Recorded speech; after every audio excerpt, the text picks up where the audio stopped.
নমস্কার। আজকের ভিডিওতে আপনাদের সকলকে স্বাগত। আশা করি আপনারা ভালো আছেন, সুখে আছেন, আনন্দে আছেন। আপনারা ভালো থাকুন, সুখে থাকুন, আনন্দে থাকুন, সেটাই পরমপিতা পরমেশ্বরের কাছে প্রার্থনা করে আজকে যে বিষয়টি নিয়ে আলোচনা করব সেটি কোনো বাচ্চারা যদি পরীক্ষার হলে পরীক্ষা দিতে গিয়ে ভয় পায় বা টেনশন করে সঠিকভাবে পরীক্ষার খাতায় লিখতে পারছে না বা পরীক্ষায় ভালো রেজাল্ট হচ্ছে না বা পরীক্ষায় প্রশ্ন কমন আসছে না, তারা আজকের যে বলা পদ্ধতিটি বা ক্রিয়াটি আপনারা করতে পারেন। আমি বলছি না যে এটা পড়াশোনা না করে শুধু এই পদ্ধতিটা অবলম্বন করলেই তারা 100 নম্বর পাবে, তাই বলছি না।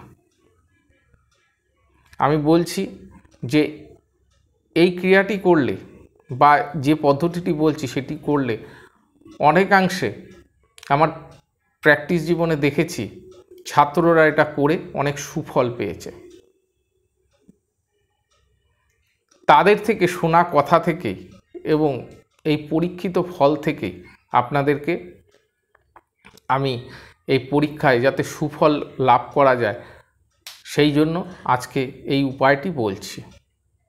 যারা কোনো রকম কম্পিটিটিভ এক্সাম দিচ্ছেন বা কোনো চাকরি পরীক্ষায় যাচ্ছেন, তারাও পরীক্ষার হলে বসে এই পদ্ধতিটি অবলম্বন করতে পারেন। যারা স্কুলের পরীক্ষা দিচ্ছেন, কলেজে পরীক্ষা দিচ্ছেন বা চাকরি পরীক্ষা দিচ্ছেন, তাদের সবার জন্য এই ক্রিয়াটি। এতে সুফল পাওয়া যাবেই।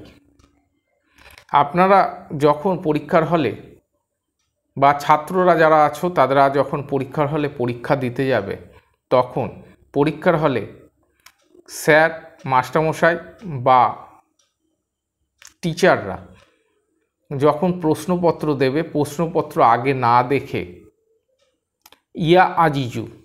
ইয়া আজিজু এই কথাটি 3 বার চোখ বন্ধ করে বলবে। বলার পর তারপর প্রশ্নপত্র দেখে প্রশ্নের উত্তর লিখতে থাকো। দেখবে এতে তোমাদের পরীক্ষার সুফল লাভ হবে এবং তোমাদের ভালো নাম্বার পাওয়ার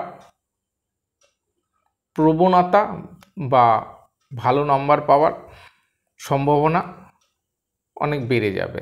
কিন্তু তোমাদের আবারও বলছি, পড়াশোনা অবশ্যই করতে হবে।